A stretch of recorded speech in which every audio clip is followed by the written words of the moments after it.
안녕하세요. 사연에 빠지다의 DJ 민영입니다. 오늘 사연자님은 뒤통수가 얼얼할 정도로 충격적인 장면을 목격하고 말았다는데요. 과연 어떤 사연인지 들어보겠습니다. 오늘도 두 가지 사연 준비되어 있는데요. 끝까지 함께 해주실 거죠? 그럼 오늘의 사연 바로 시작해 볼게요. 구독과 좋아요 잊지 말고 꾹 눌러주세요. 안녕하세요. 저는 50대 후반 아줌마입니다. 젊어서 이래저래 고생을 좀 하고 살아서 나이가 들면 좀 걱정 없이 편하게 살고 싶었거든요.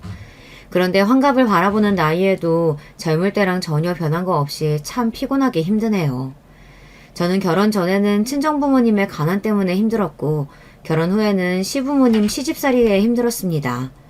부모님들이 연세가 드시면 좀 나을까 했는데 연세가 드시니 자식을 더 힘들게 하시더군요.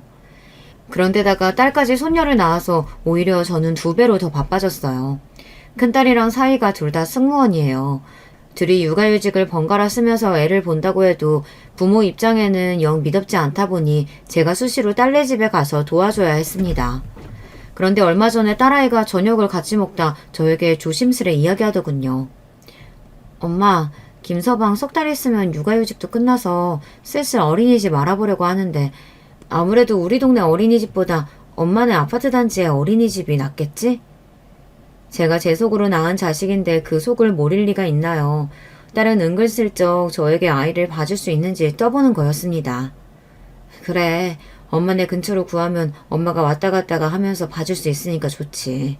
근데 애가 아직 2돌도 안 됐는데 어린이집 보내도 돼? 엄마는 괜찮으니까 엄마가 1년 더 봐줄게. 어린이집은 천천히 보내. 엄마, 너무 고마워.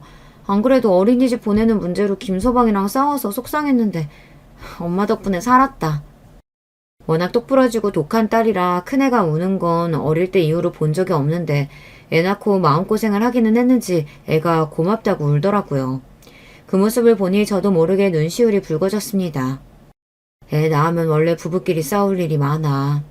근데 너 나가서 일하느라 힘든 거 알면서 김서방이 또 뭐라고 했길래 둘이 싸웠어. 왜? 김서방은 어린이집 보내기 싫대? 제 자식도 어려운데 남의 자식은 얼마나 어렵습니까? 저처럼 딸내 아이 봐주는 분들은 아시겠지만 애 보기도 힘든 와중에 사위 눈치 보는 게 더 힘들었어요. 제 딸한테야 할 말이 있으면 하지만 사위는 매일 봐도 내 자식이 아니니 한마디 하기도 어렵잖아요. 괘씸한 게 김서방은 당연히 엄마가 애 봐주는 거로 생각하더라고. 시부모님은 장사하시니까 애 못 본다고. 그래서 내가 기분 나빠서 한마디 했거든. 우리 엄마가 왜 당연하게 우리 애를 보냐고. 그랬더니 그럼 어떡하냐고. 저 어린 걸 2돌도 되기 전에 남의 손에 맡기냐고 괜히 자기가 막 화를 내더라. 딸이 저에게 미안해서 애 봐달라는 말을 못했나 봐요. 그래서 괜히 사위랑 둘이 티격태격한 거죠. 엄마한테 진작 이야기를 하면 되지. 그런 거 가지고 뭐하러 김서방이랑 싸워.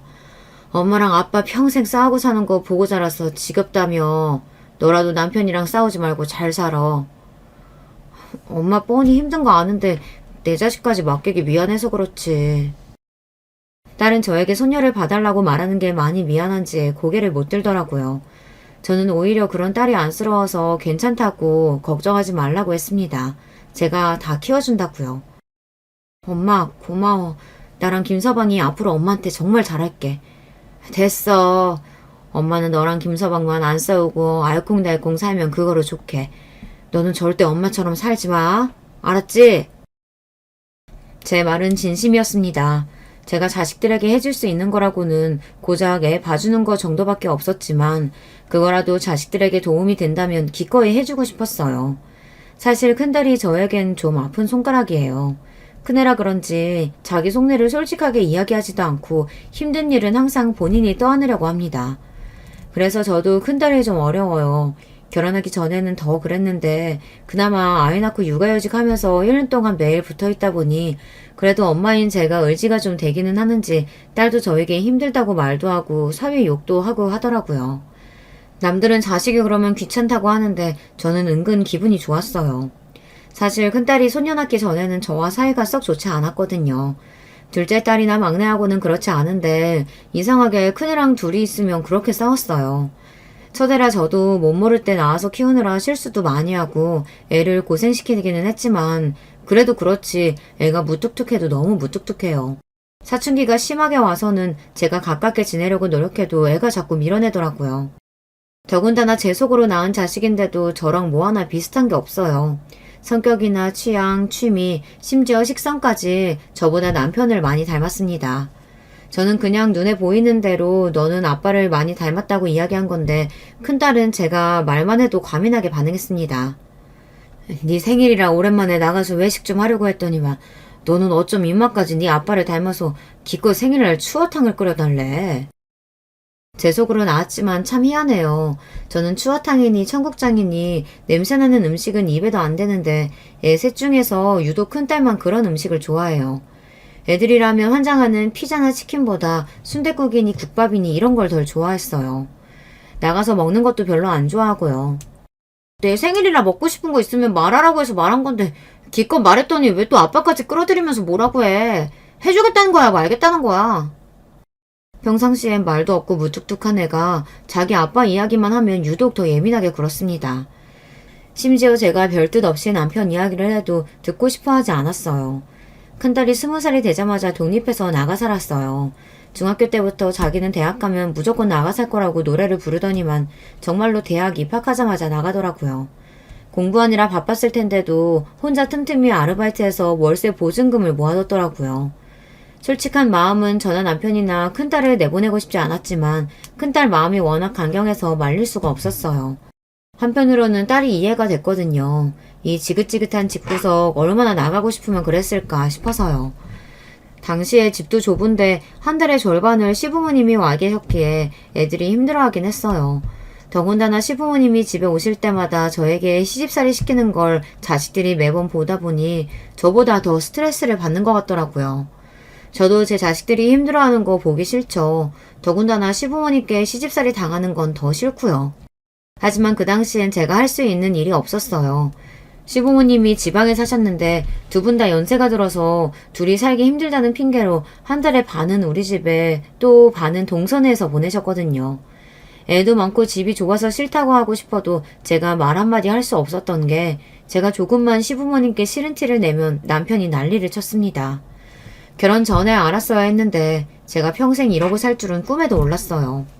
시댁에 재산이 좀 있다는 말에 혹해서 뒤도 안 돌아보고 결혼한 건데 이게 돈만 있다고 해서 사람이 행복한 건 아니더라고요.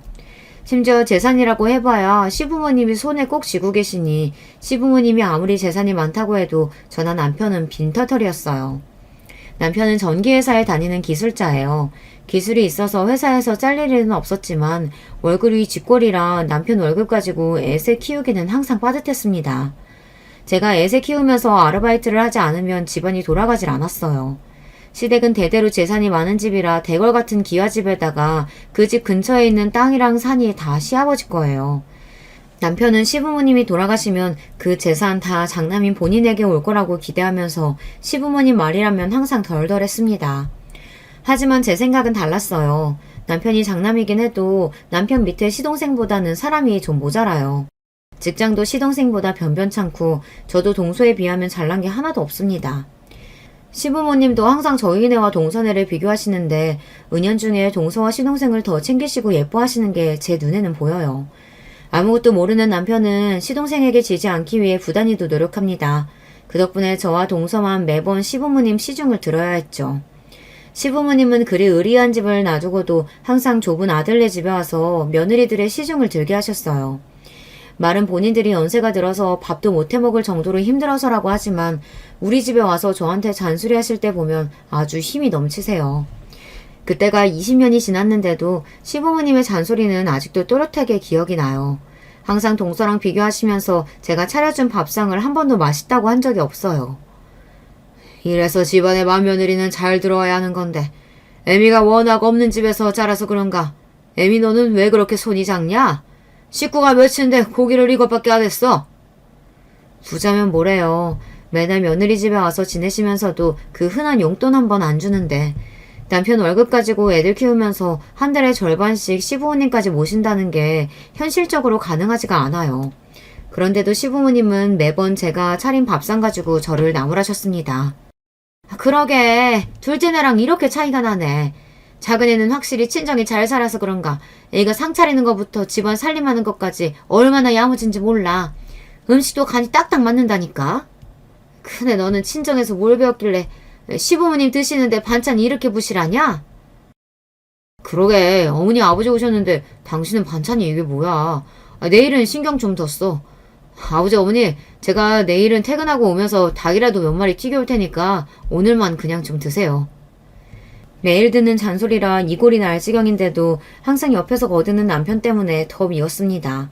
생활비라고는 쥐꼬리만큼 줘서 매번 막내 없고 여기저기 아르바이트까지 하러 다니게 하면서 뭐가 잘났다고 저런 소리를 하는지 몰라요. 저도 문제는 문제인 게 시부모님이 하시는 잔소리에 한두 번은 꾹 잘 참다가도 꼭 세 번째까지는 참지 못하고 꼭 싫은 소리를 하고 말았습니다. 서방님이야 직장이 좋으니까 월급이 많아서 그렇죠. 애들 아빠 버는 거로는 애새 키우기에도 벅차요.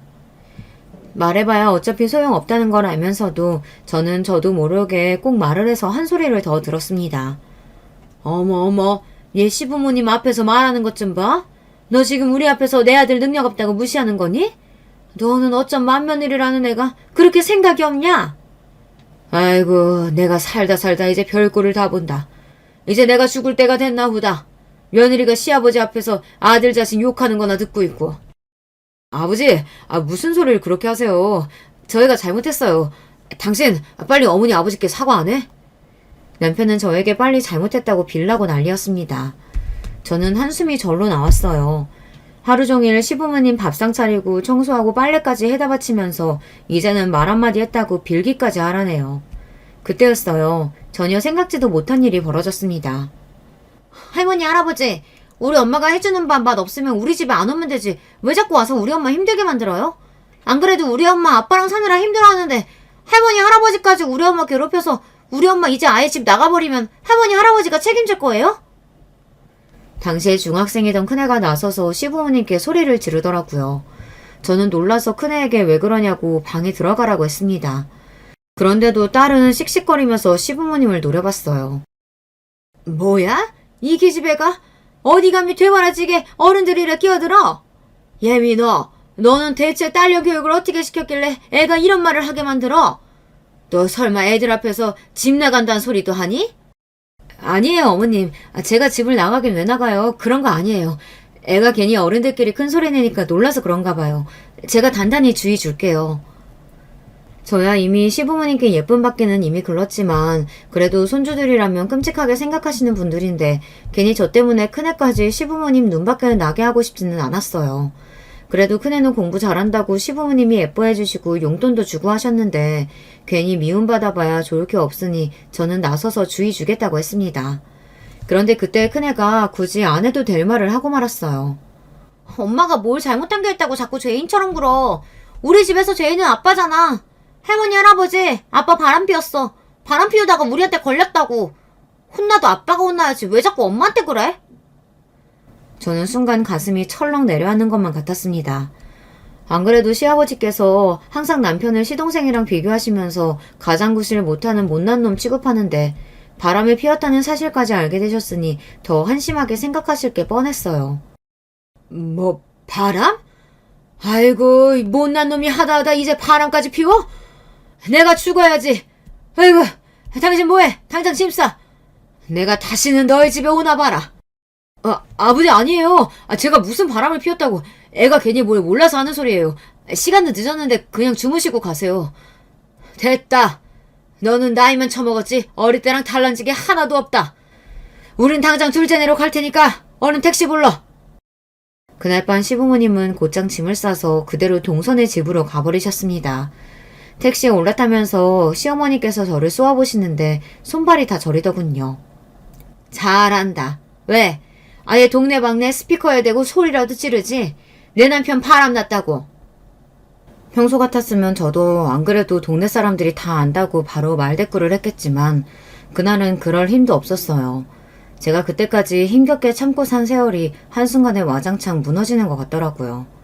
더군다나 적반하장이라는 말에 딱 맞게 그날 저녁 남편이라는 인간은 본인이 저지른 일은 모르고 오히려 저와 큰애에게 소리를 질렀습니다. 잘한다 잘해. 어미라는 게 자식 입단속 하나 못 시켜서 이런 사단을 만들어.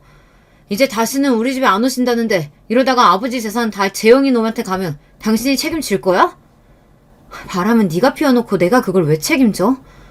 나도 모르겠으니까 쓸데없는 소리 하지 말고 들어가서 잠이나 자.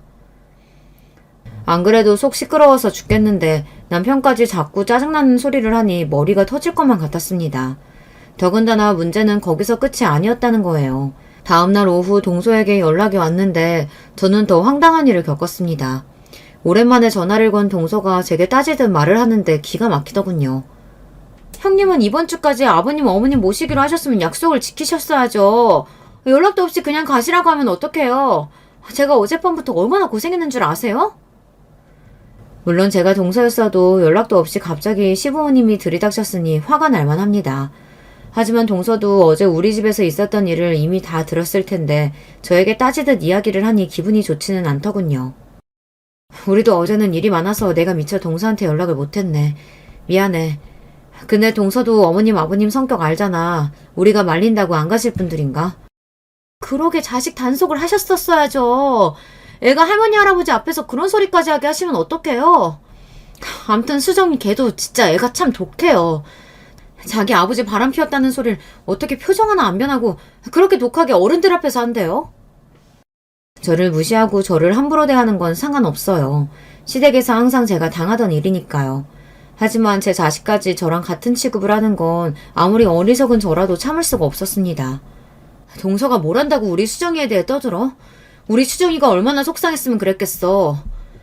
암튼 어머님 아버님 일은 미안하지만 어쩌겠어. 이제 우리 집은 안 오신다는데. 앞으로는 동서가 알아서 좀 해줘. 형님, 아주버님 바람 피웠다고 이제 시댁이고 뭐고 신경 안 쓰시는 거예요? 그러다가 아버님께서 아주버님한테 아무것도 안 물려주셔서 낙동강 오리알 되면 어쩌라고 그러세요? 동서는 원래도 본인이 대학도 나오고 친정이 좀 잘 산다고 제 앞에서 어지간히 잘난 척을 했었어요. 저야 대학 문턱 구경도 못했고 친정도 구질구질 하다 보니 의뢰에 기가 죽어 지금까지 동서 앞에서 제대로 말도 못했었지만 이제는 그게 다 무슨 소용인가 싶더라고요.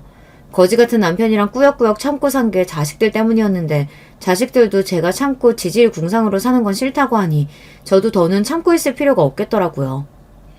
그깟 재산 좀 받겠다고 사람 개무시하는 시부모님 시중 들고 사느니 나는 그냥 재산 안 받고 마음 편하게 살래. 그게 낫겠어. 형님 진심이시죠? 괜히 나중에 저희가 시부모님 재산 다 물려받는다고 그때 가서 달라고 하시지나 마세요. 저는 진심이었습니다. 사실 생각해보니 제가 시부모님한테 백날 잘해봐야 시부모님이 저한테 재산을 주시겠어요. 당연히 남편한테 주겠죠. 남편이라는 인간 수중에 돈이 있어봐야 저한테 좋을 게 하나도 없는데 제가 고생해서 참고 살아봐야 좋을 거 하나 없겠더라고요. 지금까지 고생하며 산 것도 억울한데 이제라도 할 말은 하면서 살아야겠다 다짐했습니다. 저는 단지 자식들에게 참 미안해요. 부모가 못나서 평생 지지고 볶고 엉망으로 사는 꼴만 보고 살았으니 애들도 얼마나 힘들겠어요. 성인이 되자마자 집을 나가겠다는 큰딸 마음도 한편으로는 이해가 됐어요. 그래도 부모 입장에는 몸은 떨어져도 마음만은 멀어지고 싶지 않아 딸이 독립해서 나갔을 때도 저는 전화도 자주 하고 주말이면 큰딸 집에 반찬 가져다 주러 자주 갔어요. 가진 게 없어서 많이 해주지는 못하지만 그래도 제가 해줄 수 있는 거라도 해주려고요. 며칠 전에 너희 아빠가 감기 기운 있는지 사람이 힘이 하나도 없어. 몸살인지 입맛도 없다고. 그 좋아하는 술도 안 먹는다니까. 저 나름대로 딸하고 잘 지내고 싶어서 할 말이 없어도 이런저런 이야기를 했는데 그것도 제 욕심인지 딸은 저를 받아주지 않더라고요. 엄마는 매일 아빠 밥 챙겨주기 귀찮다고 하면서 아프다니까 그건 또 걱정돼? 암튼 신기하다니까. 아프든지 말든지 그냥 놔도 알아서 하겠지. 다른 일에는 그나마 그렇지 않은데 제가 남편 이야기만 하면 더 예민하게 받아들였습니다. 아유 쌀쌀하는 기집애. 제 아빠가 아프다는데 뭘 또 그렇게 못되게 말을 해. 나한테는 거지 같은 남편이라도 너한테는 아버지잖아. 제 딴에는 자식들한테 어려서부터 매일 남편이랑 싸우는 모습만 보여준 게 미안해서 그래도 우리가 잘 산다 보여주려고 한 소리인데 그런 말에도 큰애는 화를 냈어요. 저도 웬만해서 자식들과 싸우고 싶지 않았지만 나름 딸이랑 잘해보려고 하는 소리인데 딸이 받아주지 않으니 저도 모르게 화가 났습니다. 엄마야 아빠가 좋아서 선택하고 살았지만 나는 아빠 선택 안 했거든? 나는 아빠 싫어. 그러니까 아빠한테까지 괜히 좋은 딸 노를 바라지 마요.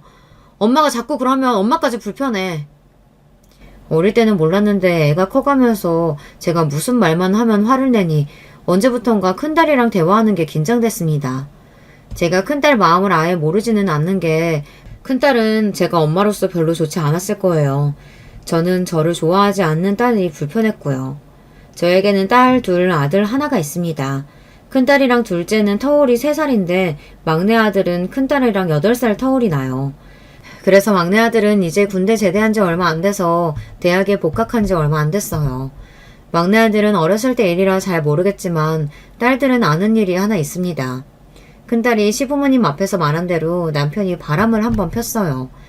큰딸 초등학교 고학년 때 일인데 이 미친 인간이 동네 슈퍼집 옆편네랑 둘이 눈이 맞아서 그렇고 그런 사이였나 보더라고요.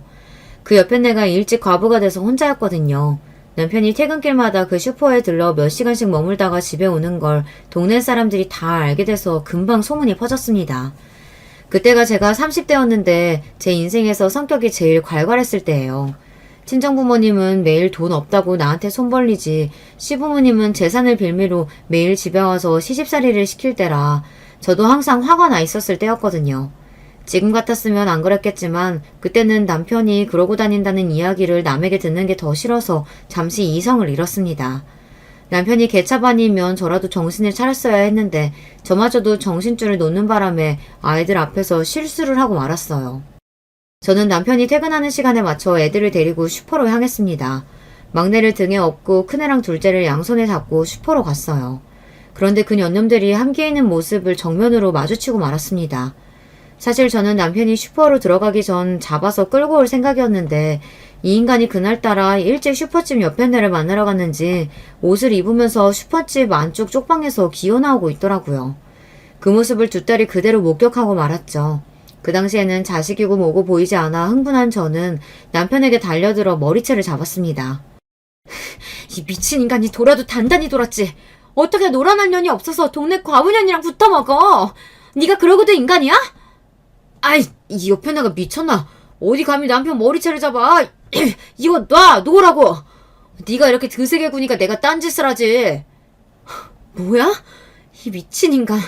너 오늘 내 손에 죽어봐라. 아유, 뭐 하는 거야? 이러다가 나 대머리 되겠어. 좀 놓으라고. 그 와중에 슈퍼년이 제 손을 잡고 뜯어말리길래 저는 그녀 머리채까지 잡아 흔들었습니다. 사람이 열이 받으니 초인적인 힘이 나더군요. 양손에 둔 연놈을 붙잡고 있는데도 둘 다 제 손 하나에 이리저리 휘둘렸어요.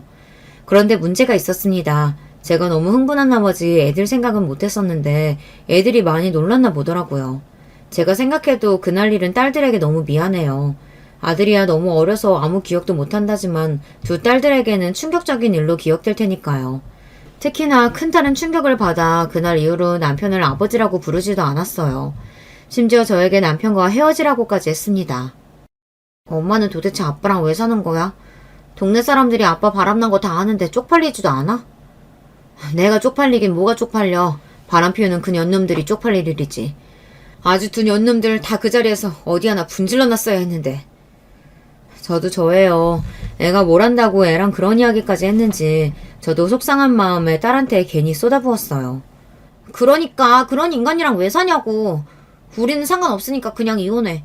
어차피 엄마도 아빠 사랑하지도 않잖아. 그때의 충격은 저도 이루 말할 수 없습니다. 남편에게 배신당했다는 마음도 마음이었지만 제 딴에는 자식들을 생각해서 남편이랑 어떻게든 살려고 한 건데 자식이 제가 남편을 사랑하지도 않는데 참고 산다는 걸 이미 알고 있다는 게 놀랍기도 하고 창피하기도 했어요. 그래도 저는 이혼하지 않고 참고 버텼습니다. 그날 이후 얼마 뒤 남편도 잘못했다고 손이 발이 되게 빌면서 잘못했다고 하기도 했고 저도 혼자 힘으로 애 셋을 키울 자신은 없었으니까요. 남자가 한번 실수할 수도 있다 통 크게 이해해주기로 했어요. 저는 저의 지난날이 스스로 대견하다고 느낄 만큼 잘 참고 버텼다고 생각해요. 그런데 딸은 그런 저를 답답해했습니다. 그때는 저도 제 생각만 하느라 딸들이 얼마나 힘들었을지는 생각도 못한 것 같아요. 저도 몰랐는데 애들한테 제가 습관적으로 너희 때문에 참고 살았다는 소리를 종종 했나 봐요. 둘째나 막내는 제가 그런 소리를 해도 별로 심각하게 듣지 않았는데 큰딸은 달랐습니다. 제가 남편에 대한 하소연을 하거나 살기 싫다는 소리를 하면 과민하게 받아들였어요. 인간이 30년을 같이 살면 좀 변할 줄 알았는데 어쩜 저렇게 눈꽃만큼도 변하지 않을 수가 있니? 아휴, 지겨워. 내가 저 인간 때문에 늙지 늙어. 아빠가 안 변하긴 뭘 안 변해. 그래도 지금은 바람은 안 피우잖아. 엄마가 다 용서하고 지금까지 살아줘놓고 이제 와서 지겹다고 하면 어떡해. 엄마가 좋다고 참고 살았으니까 끝까지 엄마가 책임지고 살아야지. 딸년이라고 말하는 것 좀 봐. 내가 너희 아버지 좋아서 살았니? 다 너희 생각해서 엄마가 꾹 참고 산 거지. 그 참고 살았다는 말 좀 안 하면 안 돼? 누가 참고 살라고 했어? 엄마가 혼자 살 자신 없어서 멋대로 아빠 용서해줘놓고 지금 와서 왜 나한테 생색이야, 생색은. 너 어떻게 엄마한테 그런 말을 해? 엄마가 어떻게 살았는지 제일 잘 아는 년이 꼭 그렇게 잔인하게 말을 해야겠어? 그때는 저도 왜 그랬는지 아무 잘못 없는 큰딸에게 괜히 화를 냈어요. 저에게 상처되는 일이면 아이들에게도 똑같이 상처가 되는 일이었는데 마치 제가 혼자 피해자인 것처럼 딸에게 위로까지 받고 싶어 자꾸만 하소연을 하고 투정을 부렸습니다. 딸이 듣기 싫다고 하는데도 말이죠. 난 진작부터 엄마한테 아빠랑 헤어지라고 했어. 엄마가 마음대로 팔자 꼬아놓고 자꾸 징징거리지 마. 나도 사는 거 힘들어 죽겠는데 도대체 언제까지 엄마 하소연만 들어줘야 돼? 알았다, 알았어. 내가 누구를 탓하겠니? 평생 자식하고 남편만 생각하면서 참고 산 내가 바보지. 갱년기였는지 그때는 누가 무슨 말만 하면 그렇게 서럽고 슬펐어요. 세상에 누구도 내 편이 아닌 것 같고 저만 바보처럼 산 것 같고 누구라도 붙잡고 내 인생 다시 돌려달라고 소리치고 싶었습니다. 더군다나 그때 시부모님 때문에 더 힘들기도 했어요. 당시에 시아버지께서 지병으로 돌아가시고 시어머니께서 혼자가 되셨습니다. 그런데 시아버지께서 돌아가시기 직전 시골에 사시던 집을 정리해 서울로 올라오셨는데요. 그 재산을 저희와 상의도 없이 시동생이랑 동서에게 몽땅 다 줬어요. 물론 과거에 제가 시부모님 재산이고 뭐고 다 관심 없다고 하긴 했지만 그래도 정말 몽땅 다 동서에게 주실 줄은 몰랐어요. 제가 자식으로서 아무것도 안 했다면 저도 욕심내지 않았을 거예요. 하지만 저도 시부모님께 한다고 했습니다. 시아버지께서 심장질환 때문에 서울에 올라오셨을 때 제가 매일 병원에 모시고 다녔어요. 동서는 면허가 없어서 운전할 줄 아는 제가 항상 다녔습니다. 더군다나 병원에 입원하셨을 때도 시아버지께서 간병인은 죽어도 싫다고 하셔서 저와 남편이 번갈아 간호했어요. 동서랑 시동생은 일 핑계, 애들 핑계로 주말에 빼꼼 시아버지께 얼굴만 비추고 말았습니다. 반면 저는 병원에 있으면서 시아버지 소변통까지 받고 기저귀까지 채워드리고 했어요. 아무리 가족이라도 제가 여자이고 며느리인데 쉬운 일은 아니었습니다. 시아버지도 고맙기는 했는지 저한테 웬일로 고맙다고 저 같은 며느리 세상에 없다고 하셨어요. 내가 죽을 때가 되긴 했나 보다. 딸도 아니고 어쩌다 며느리 시중까지 봐봤고. 그런 말씀 하지 마세요. 아버님 며느리로 30년 넘게 살았는데 딸이나 마찬가지죠. 시아버지도 쇠약해지시긴 하셨는지 몸도 많이 야이고 많이 마르셨어요. 몇 년 전까지만 해도 저에게 소리 지를 때 보면 무서운 호랑이 같았는데 어느새 많이 늙으셨더라고요. 그래. 며느리면 딸이나 마찬가지지. 고맙다. 어디 세상에 얼굴 한번 안 구기고 시아버지 기저귀까지 갈아주는 며느리가 있겠어. 너 같은 며느리는 어디에도 없을 거다. 평소에 시아버지라면 시침 뚝 떼고 뻔뻔하게 구실 줄 알았는데 그래도 며느리한테 기저귀까지 갈게 하는 건 아무래도 민망하셨는지 병원에 있는 동안 저에게 딸 같다, 고맙다, 좋은 말만 해주시더라고요. 그때 시동생이랑 동서는 뭘 했느냐고요? 시동생은 간호하는 대신 시부모님께 돈으로 드렸어요. 본인 일도 바쁘고 동서도 무릎이 안 좋아서 왔다 갔다 못한다고 돈 없는 저희에게 병원 일을 다 떠넘겼습니다. 그런 시동생이 얄미워 저는 남편에게 투덜거렸어요. 도대체 서방님이랑 동서는 뭘 하는 거냐고요. 어떻게 시아버지가 6개월 넘게 병원 신사를 지시는 동안 한 번도 들여다보지 않냐고 따졌어요. 그래도 이 인간이 웬일로 저에게 미안하긴 했는지 시동생이랑 동서를 만났을 때 한마디 하기는 하더라고요. 재영이 너는 아무리 바빠도 아버지 병원 계실 때 한번 들여다보긴 해야지. 어떻게 된 게 일 핑계만 대고 얼굴 한 번을 안 비추냐? 네가 안 되면 재수씨라도 보내든가 해야지. 나랑 네 형수랑 둘이 번갈아 가면서 병원에서 사느라 우리 집안 꼴 아주 엉망이야. 평소에는 시아버지 눈치 보느라 시동생한테 말 한마디도 못하더니만 몇 달 아들 노릇 좀 했다고 웬일로 어깨 펴고 말하더라고요. 그러면 뭐래요. 20년 넘게 대기업에 다닌 시동생을 멍청한 남편이 어떻게 말로 이기겠어요. 형이랑 형수 고생한 거 우리도 알지. 근데 형도 알잖아. 내가 요즘 회사에서 중요한 시기인 거. 올해 열심히 하면 내년엔 무조건 임원 다는 거라 나한테도 중요해. 형도 알잖아. 우리 집에 희망이라고 누가 있어. 나밖에 없잖아. 아버지 돌아가시기 전에 아들이 대기업 임원 소리 듣는 거 보시게 해야 할 거 아니야. 우리 집에 희망 어쩌고 하는 시동생의 소리에 남편은 금세 다시 풀이 죽었습니다. 뭐 그거야 그렇지. 너 임원 되면 아버지 오늘 내일 하시다가도 벌떡 일어나실 거야. 그럼 형. 나도 힘들다니까.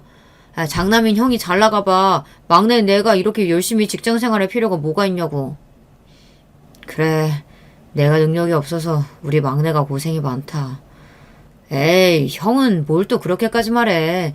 각자 자기가 잘하는 거 하면서 사는 거지. 형수, 죄송해요. 아버지 간호하느라 많이 고생하셨죠? 근데 형수도 참 대단해요. 애들 엄마는 워낙 마음이 어리고 몸이 약해서 아버지 병간호는 죽어도 못하겠다는데 형수는 어떻게 몇 달을 하셨어요? 감사해요. 아버님이 죽어도 간병인은 싫다고 하시는데 뭐 방법이 있나요? 할 수 있는 사람이 해야죠. 시동생의 여우 같은 말솜씨에 금세 저나 남편이나 다 말려들었어요. 저도 마음 같아서는 하고 싶은 말이 많았지만 말해봐야 뭐 하겠어요. 무슨 말을 해도 시동생 말솜씨를 이길 수가 없을 텐데요. 더군다나 돈 없으면 몸으로라도 때워야지 어쩌겠어요. 저나 남편이나 둘 다 능력이 없으니 할 수 없는 노릇이었죠. 거기다가 남편은 한편으로 우리가 바로 곁에서 수발을 다 들었는데 설마 시아버지께서 그냥 입 싹 닫겠냐고 끝까지 기대했어요. 그런데 저희에게 떨어진 콩고물은 하나도 없었습니다. 이유는 간단했어요. 동서가 미리 선수를 쳤더라고요. 아버님 돌아가시면 어머님은 저희가 모실게요. 걱정하지 마세요. 몰랐는데 저나 남편이 병원에서 시아버지 병간호를 하고 있을 때 동서는 매일 시어머니를 모시고 여기저기 놀러다니며 시어머니에게 점수를 따고 있었더라고요. 그러면서 시아버지가 돌아가시면 본인들이 시어머니를 모실 테니 걱정하지 말라고 했답니다. 그랬으니 시어머니는 동서에게 홀라당 넘어가서 시아버지에게 집을 판 재산을 다 둘째네에게 주라고 하신 거예요. 당신 없으면 나 혼잔데 그 까마득한 세월을 외로워서 어떻게 살아. 그래도 우리 착한 둘째 며느리가 고맙게도 먼저 나 데리고 살아준다는데 당연히 재산이든 뭐든 우리가 있는 건 다 둘째네 줘야지. 아이고 우리 둘째가 그런 생각을 다 하고 역시 대학물 먹은 며느리는 다르다니까. 기특하네 기특해. 시아버지께서 돌아가시고 나서 동서가 시어머니를 모신다는 조건으로 시아버지는 시동생에게 그 으리으리한 기와집을 판 재산을 몽땅 다 증여해 주셨어요. 저와 남편은 당연히 서운했죠. 하지만 동서가 시어머니를 평생 모시겠다는데 제가 무슨 할 말이 있나 싶어서 억울해도 그러려니 했습니다. 사실 동서도 대단한 게 돈이 아무리 좋아도 시어머니 성격이 보통이 아닌데 앞으로 평생을 어떻게 모시겠다는 건지 모르겠어요. 지금까지 시어머니 시집살이 하는 것도 힘들어서 매일 툴툴거리던 사람이 앞으로 남은 세월을 어떻게 감당하려고 하나 싶었죠. 세월에 장사 없다더니 시어머니도 늙기는 늙더라고요. 사실 다른 사람은 다 변해도 저희 시어머니는 절대 안 변할 줄 알았어요. 워낙 꼬장꼬장 하셨어야 말이죠. 70이 넘어도 80이 넘어도 항상 저만 보면 날카롭게 구시고 잔소리를 하시니 우리 시어머니는 90이 넘어도 똑같겠다 했습니다. 그런데 시아버지께서 돌아가시고 나서부터는 시어머니께서 확연히 달라지셨어요. 동선에 들어가시고 나선 특히나 더 다른 사람 같았죠. 사실 시어머니 성격이 보통이 아니다 보니 동서도 처음 시어머니를 모시기 시작했을 때는 저만 보면 힘들다고 투덜거렸어요. 시아버지가 돌아가시고 나서 처음으로 맞이하는 시어머니 생신이라 가족들이 다들 모여서 조촐하게 생일 파티를 한 날이었어요. 오랜만에 애들까지 다 모이니 시어머니께서도 기분이 좋으신지 노래도 부르고 춤까지 추시더라고요. 그 모습을 다들 흐뭇하게 바라보고 있는데 동서 표정이 안 좋더군요. 저는 그럴 줄 알았다 싶다가도 어쩐지 동서한테 마음이 쓰여 슬쩍 동서 곁으로 다가갔어요. 그랬더니 동서가 기다렸다는 듯 제 옆에 착 붙어 그동안 마음에 남아놨던 이야기를 하더라고요. 원래 나이 들면 잠을 안 자는 거예요? 저 어머님 때문에 정말 미쳐버리겠어요. 새벽 1시만 되면 일어나서 거실이고 화장실이고 자꾸만 왔다 갔다 하시는데 진짜 돌아버리겠다니까요. 애들도 아침 일찍 출근해야 되는데 할머니가 새벽마다 돌아다니는 통에 자꾸 새벽에 깬다고 투덜거려요. 우리 친정엄마도 그랬어. 연세 드시면 자꾸 초저녁에 주무시고 새벽에 깨시더라. 잠이 안 오니까 계속 돌아다니고. 그러니까요. 초저녁에 자꾸 주무시려고 해도 못 주무시게 하는데도 제 말을 안 들어요. 저녁 차리면 졸려서 대충 드시고 한참 주무시고는 새벽에 배고프다고 자꾸 일어나서 냉장고 뒤진다니까요. 동서가 얼굴까지 붉어져서 말을 토해내는데 저는 처음엔 마냥 웃겼어요. 그러게 무슨 자신감으로 시어머니와 살겠다고 했냐고 했습니다.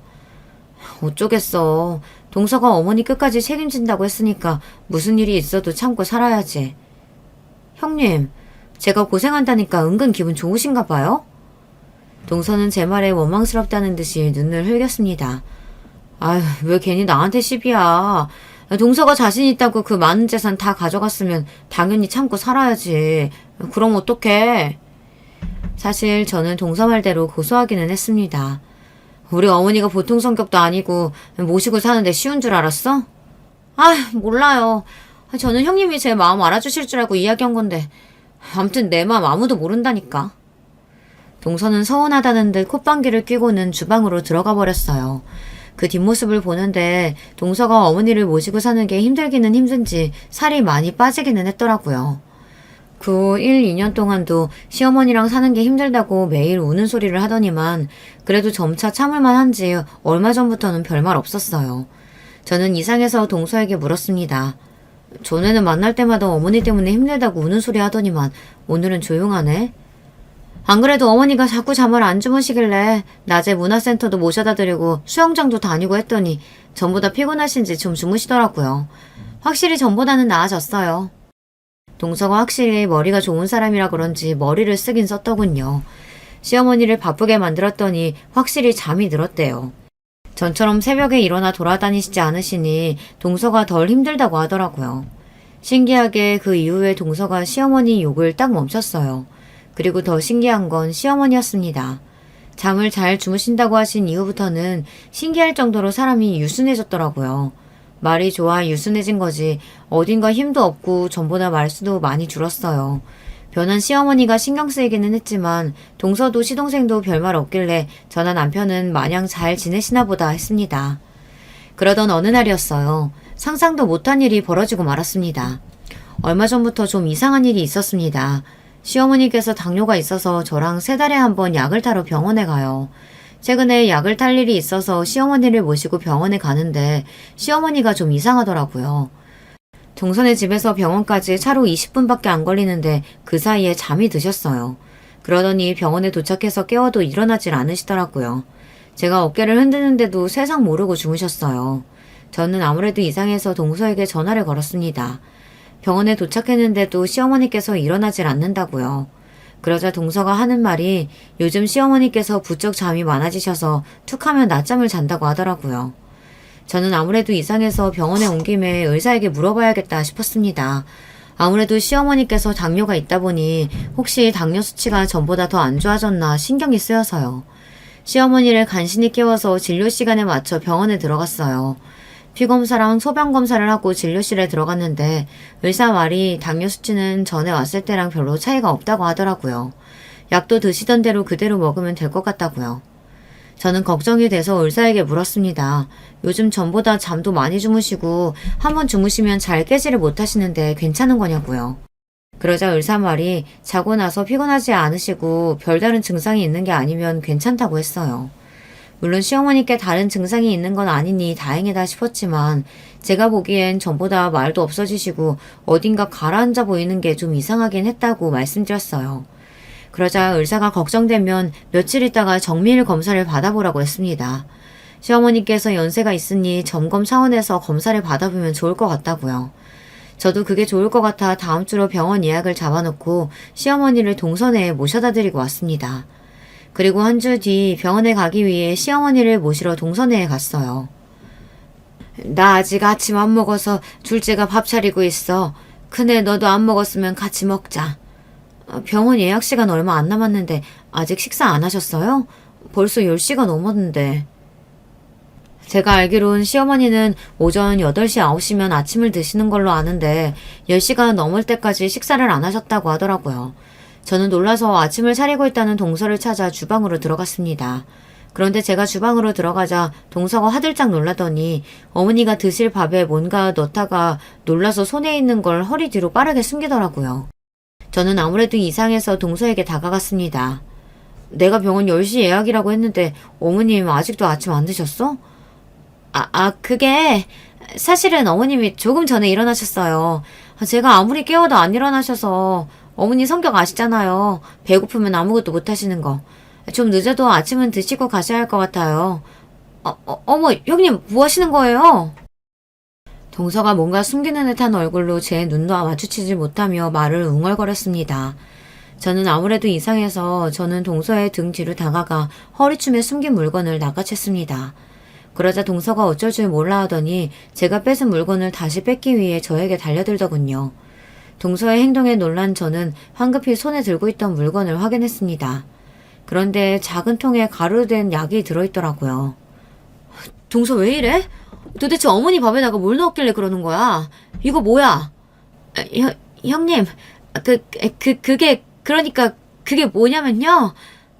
사실은 수면제예요. 이거 먹으면 노인네가 조용히 자길래.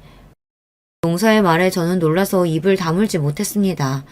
그리고 수면제라고 말하는 동서의 눈동자도 잔뜩 풀린 게 이상했어요. 동서, 설마 지금 80이 넘은 노인네한테 매일 수면제를 먹인 거야?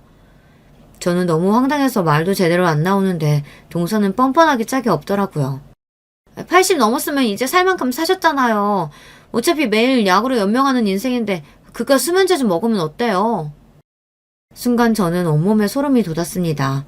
이런 일이 있다는 건 뉴스나 드라마에서나 봤지 정말 제 주변에서 일어날 거라고는 상상도 못했어요. 동서, 제정신이야? 그걸 지금 말이라고 해? 사람이 아무리 힘들어도 할 일 못할 일이 있는 거지. 이런 짓까지 하면 어떡해? 형님은 안 해봐서 몰라요. 어머님 모시고 사는 게 얼마나 지옥인 줄 모르죠? 나도 살려고 그런 거예요.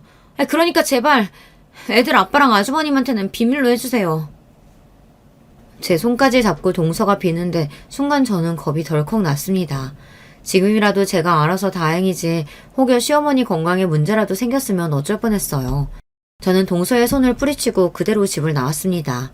그리고 곧바로 남편에게 전화했어요. 그리고 제가 제 두 눈으로 본 상황을 그대로 전달했습니다.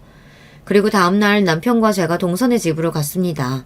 남편이 미리 시동생에게 연락해서 할 말이 있으니 집에 있으라고 했다더라고요. 그리고 시간 맞춰 동선회로 한 사람이 더 왔습니다. 바로 시아버지 담당 변호사였어요.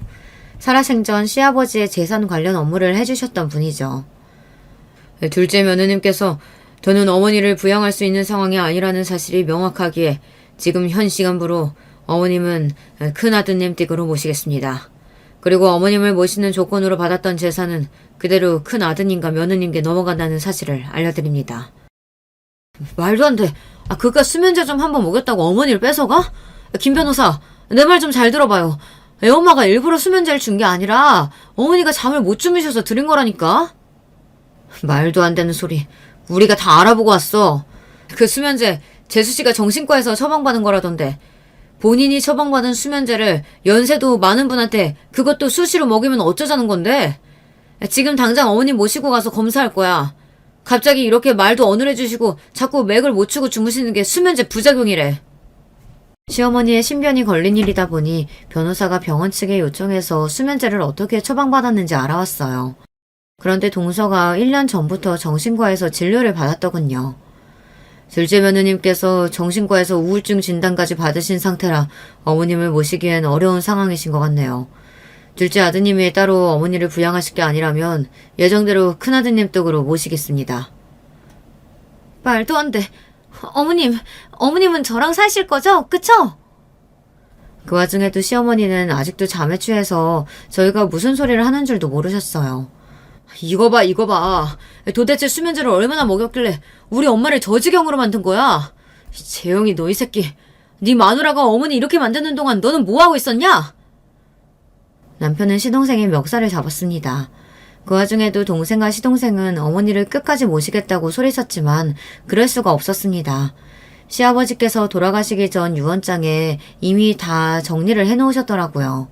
집이며 땅이며 모든 재산은 시어머니를 제대로 부양하는 자식에게 모두 다 증여하겠다고요. 그랬습니다. 결국 시어머니를 우리 집에 모셨어요. 시어머니의 상태는 수면제 과다 복용으로 인한 부작용이 맞았어요. 그 이후 시어머니는 한 달째 병원 치료를 받고 계십니다. 변호사 말이 시부모님의 재산뿐만이 아니라 동서가 시어머니에게 한 행동을 고소해서 위자료까지 받을 수 있대요. 남편과 시어머니는 동서의 행동이 괘씸하다며 지금이라도 당장 살인 미수로 동서를 고소할 것처럼 굴어요. 하지만 저는 그렇게까지 하고 싶지 않습니다. 동서도 시어머니를 모시는 동안 우울증이 생겼어요. 시어머니에게 한 행동은 잘못됐지만 동서의 마음이 아예 이해가 되지 않는 건 아닙니다. 여러분의 생각은 어떠세요? 정말 동서를 고소하는 게 맞을까요? 저는 아직도 마음이 서지 않아 남편을 말리고 있습니다. 우리 집 상황을 객관적으로 들어주신 여러분께서 어떻게 하면 좋을지 댓글로 의견을 남겨주세요. 하나하나 다 읽어보고 참고하도록 하겠습니다. 저도 갑자기 시어머니를 모시게 돼서 마음이 싱숭생숭하지만 여러분의 가정에는 항상 행복한 일만 가득하시길 바라겠습니다. 지금까지 저의 이야기 들어주셔서 감사해요. 안녕하세요. 저는 50대 중반의 여성입니다.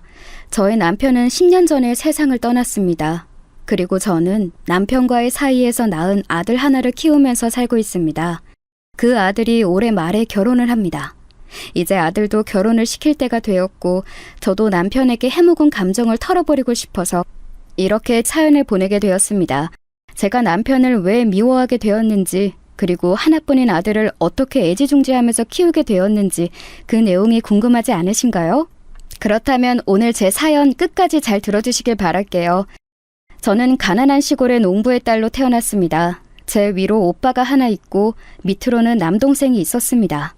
저희 부모님은 매일 하루 종일 고된 농사일을 하시면서도 저희 오빠에게 장남으로서의 기대를 걸고 공부를 열심히 시키셨고 좋은 대학에 가라고 강력하게 권하셨습니다.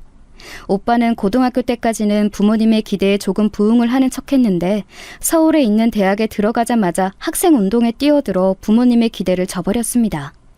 오빠는 서울에 있는 대학교를 다니다가 1년도 채 되지 않아 학생운동에 뛰어들어 시위대회 앞장을 섰습니다.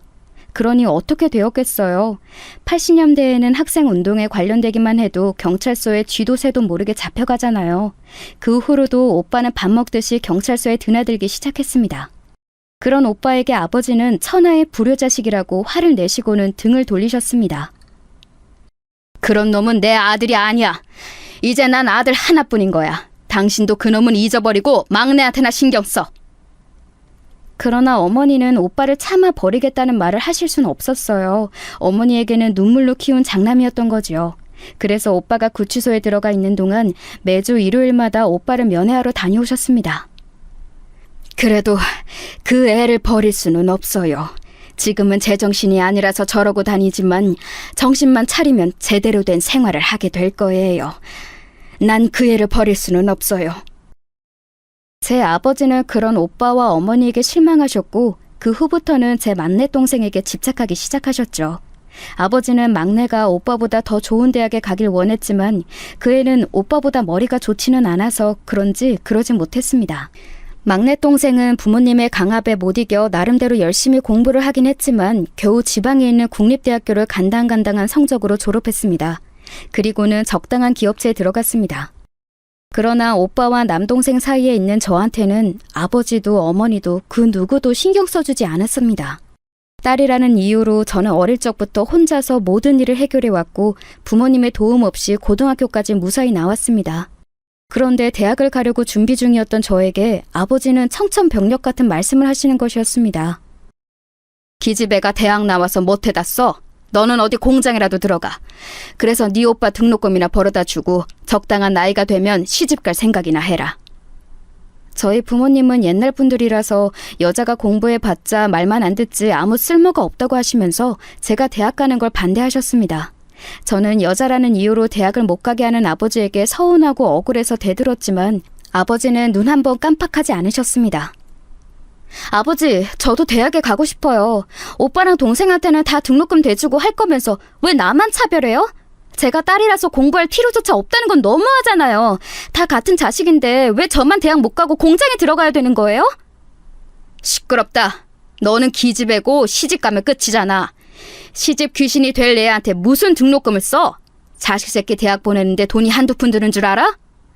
아버지는 딸내미 대학 보낼 돈은 없어. 그러니까 얌전히 돈이나 벌다가 시집 가. 알았어? 결국 저는 아버지의 강압에 못 이겨 옷을 만드는 공장에 취직을 하게 되었고, 대구에 있었던 그 공장의 기숙사에서 숙식을 해결하면서 하루에 10시간 이상을 일하게 되었습니다. 야근까지 마다하지 말고 열심히 일을 하라는 말만 남기고 아버지는 저를 그 공장에 취직시키고는 오빠에게만 신경을 쓴 것이었습니다. 그러다가 오빠가 아버지의 기대를 저버리고 경찰서를 들락거리자 실망하신 아버지는 막내 동생에게 기대와 등록금을 모두 쏘아 부으셨습니다. 아버지가 제게 했던 차별과 멸시를 경험하고 나서 저는 마음에서 아버지를 몰아내버리고 절대 돌아보지 않겠노라 다짐했습니다. 그리고 집에는 일정한 금액만을 보내면서 제가 번 돈에서 일부를 떼어 적금을 들었습니다. 저는 공부가 너무 하고 싶었기 때문에 몇 살이 되더라도 대학은 가야겠다는 생각을 했습니다. 그러던 어느 날이었습니다. 저는 어두컴컴한 공장의 한쪽 구석에서 그날도 먼지를 마셔가면서 열심히 미싱을 돌리고 있었습니다. 그 전날에 책을 읽다가 새벽에 잠이 들어서 아침부터 머리는 무겁고 눈까지 침침했습니다. 그렇게 비몽사몽간에 위험천만하게 미싱을 돌리고 있던 저에게 아버지가 찾아오셨습니다. 저는 갑자기 찾아온 아버지가 반갑다기보다는 겁이 났고 만나고 싶지 않았습니다. 그런 날은 꼭 돈을 요구하시거나 돈이 될 만한 것은 무엇이든 저에게서 빼앗아 가시곤 했던 안 좋은 경험 때문이었습니다. 그러나 아버지는 그런 제 마음을 전혀 싹 무시하셨던 건지 제 얼굴을 보자마자 싱글벙글 웃으면서 저한테 물으시는 것이었습니다. 일은 잘하고 있냐? 어디 아픈 곳은 없고? 무슨 일이신데요? 또 돈 달라고 오신 건가요? 무슨 그런 섭섭한 말을 하냐? 이제까지 이 애비가 너한테 돈만 가져가는 악덕 빅쟁이였냐? 너는 도대체 나를 어떻게 생각하는 거야? 그래도 나는 애비 노릇한다고 너한테 좋은 혼처 자리 소개해주려고 왔건만.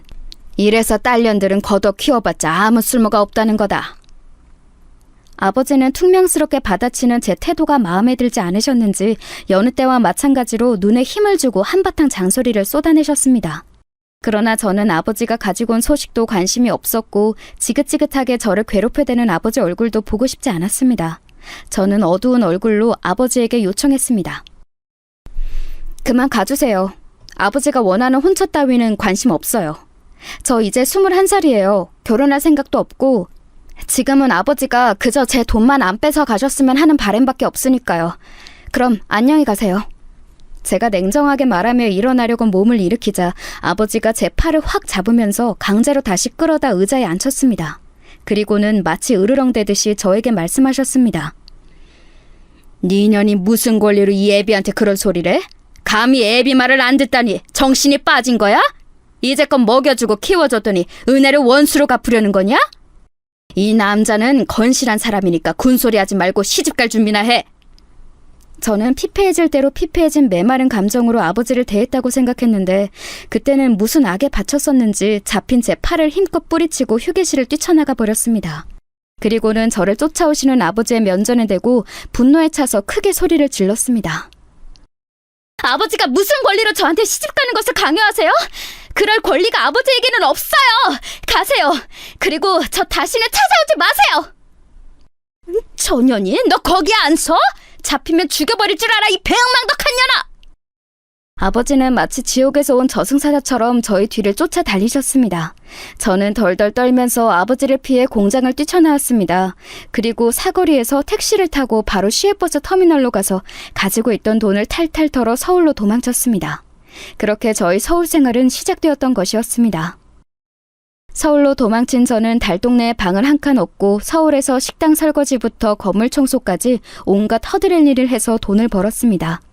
혼자 살면서 고등학교밖에 안 나온 여자가 할 수 있는 일은 그리 많지 않았기에 저는 닥치는 대로 뭐라도 해서 악착같이 돈을 모았습니다.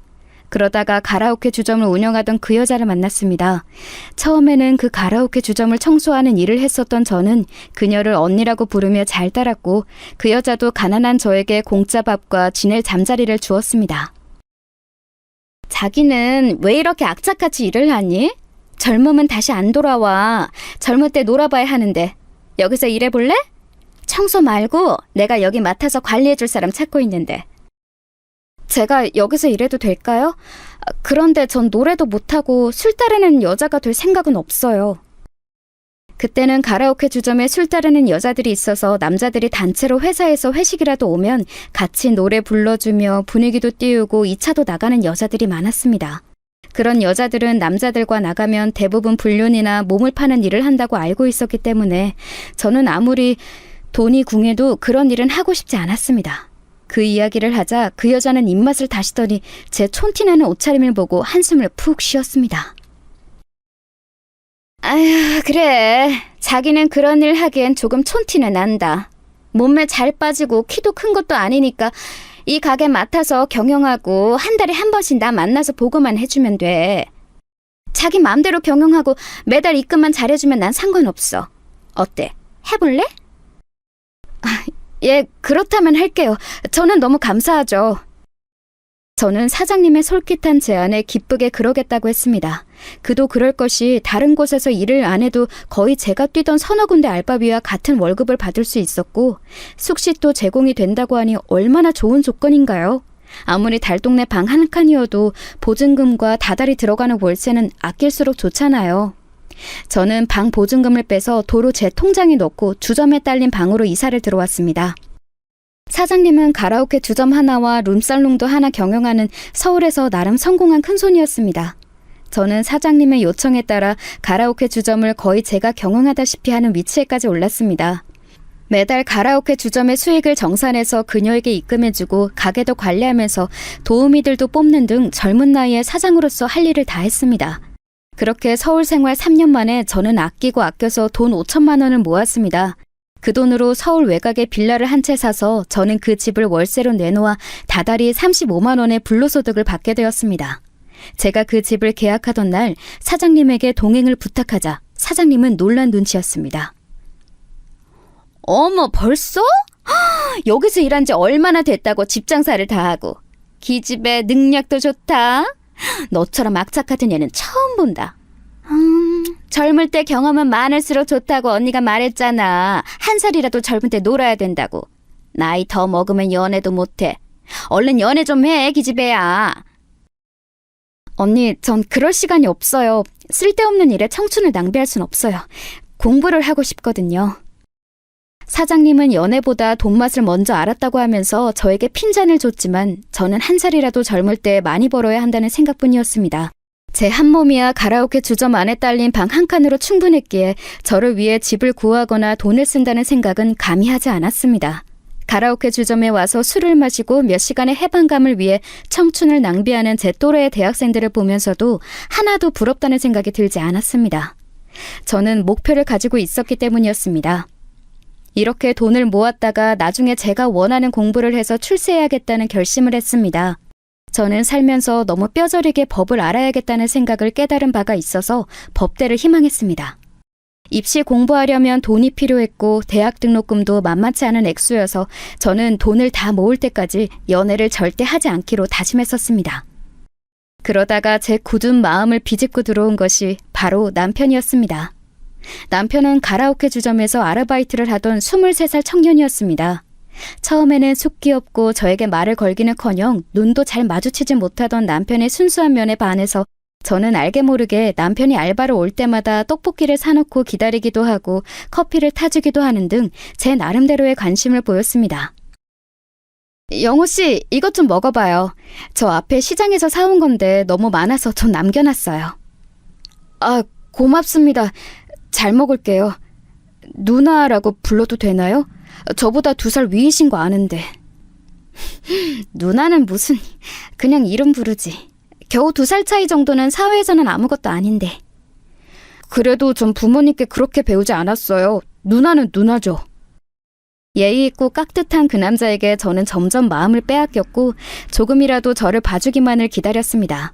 끈질기게 관심을 갈구하면서 그 남자의 곁에서 맴돌고 있던 끝에 그는 술에 취한 어느 날 저와 하룻밤을 보내게 되었고 그날 밤부터 일주일 후에 군대를 갔습니다. 누나, 저 군대 가요. 그날 밤의 일은 실수였어요. 이제 저는 잊어주시고 누나는 좋은 남자 만나세요. 아니, 난 너 기다릴 거야. 영호야, 제대하면 우리 같이 살자. 미안해요. 기다리지 마세요. 3년이나 누나를 외롭게 만들 수 없어요. 저는 눈물을 흘리며 그를 군대로 보냈고 한 달이 지나자 저는 임신했다는 사실을 깨닫게 되었습니다. 그 사람은 제 인생의 첫 남자였기 때문에 아이 역시 그의 아이임에 틀림이 없었습니다. 저는 사랑하는 남자의 아이를 가졌기 때문에 후회도 없었고 기쁜 마음뿐이었습니다. 당장 군대에 있는 그 사람에게 편지를 썼습니다. 영호야, 잘 지내고 있지? 그날 밤의 결실로 내 뱃속에 아이가 생겼어. 아직 너 제대하려면 2년 반이나 남았지만 난 너만 기다릴 테니까 제대하면 우리 결혼하자. 대충 이런 내용의 편지를 그리움을 담아 길게 썼던 기억이 나네요. 하지만 영호 씨로부터 답장은 오지 않았고 그 사이에 저는 아기를 낳아 기르며 그 사람을 기다리고 있었습니다. 그러나 3년이 지난 후 영호 씨는 제대를 하고도 제 앞에 나타나지 않았습니다. 저는 가라오케 주점 일도 제쳐둔 채 그 사람을 찾아 돌아다녔습니다. 아기는 그동안 가라오케 주점 사장님께 맡기고는 미친 여자처럼 아이 아빠를 찾아 그 사람의 학교도 찾아가 보고 영호 씨의 과 친구들에게 물어서 대전에 있는 영호 씨의 본가에까지 찾아갔습니다. 사전에 약속도 없이 모르는 여자가 아들을 찾자 그의 부모님은 적잖게 놀란 눈치였습니다. 당황한 그의 아버지가 저에게 물었습니다. 아가씨는 누군가? 누군데 영호를 찾아? 저는 서울에 있을 때 영호 씨와 사귀던 여자예요. 영호 씨가 군대 가기 전에 저와 하룻밤을 보냈고 그 사이에 아기가 있습니다. 아들이에요. 아니, 우리 애가 그럴 애가 아닌데 아가씨가 잘못한 거 아니에요? 내가 아가씨 말을 어떻게 믿어? 설령 아가씨가 애를 낳았더라도 그 애가 우리 영호 애기라고 내가 어떻게 믿겠어? 우리 영호 행실 바른 아이야. 그러니까 영호 찾을 생각하지 마요. 그의 어머니가 단호하게 말씀하셨습니다. 저는 이렇게 꺼내고 싶진 않았지만 가지고 다니던 우리 아들의 사진을 꺼내 그의 부모님께 보여주었습니다. 그 사진을 본 부모님은 기가 막히셨는지 말문이 턱 막혀버리신 듯 했습니다. 그도 그럴 것이 제 아들과 영호 씨는 누가 봐도 딱 부자지간이라 말할 수 있을 정도로 똑 닮았거든요. 이건 내가 뭐라고 할 수가 없겠네. 우리 영호 어릴 적 사진이랑 너무 똑같아. 그런데 아가씨 어떡하지? 우리 영호는 지금 집에 없는데. 그의 어머니의 말은 제게 청천벽력 같은 충격이었습니다. 저는 이 말도 안 되는 소식에 다리 힘이 풀려 그 자리에 스르르 주저앉았습니다. 어디로 갔나요? 저 영호 씨 꼭 만나야 돼요. 제대하면 만나기로 약속했단 말이에요. 그 사람 어디 갔어요? 제 눈에서 하염없이 눈물이 흘러나왔습니다.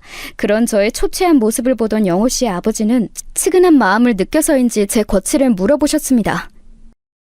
우리 영호 중국으로 유학 갔어. 2년 후에나 돌아올 텐데 그동안 지낼 곳은 있나? 학생도 아닌 것 같고 나이도 지긋한 처자 같은데 설마 집도 없겠어요? 설마 당신 이 여자 같이 끼고 살 생각은 아니겠죠? 아니 그래도 우리 손주 낳은 애잖아. 인도적으로도 우리가 거둬야지. 우리 영호 핏줄이면 우리 핏줄인데. 아버님, 정말 그렇게 해도 될까요? 저는 부모님도 없고 이 세상에 오직 저 혼자뿐이거든요. 의지할 수 있는 어른이 필요해요. 우리 아기를 위해서도 할아버지 할머니의 애정이 필요하고요. 제가 여기 들어와서 살아도 될까요?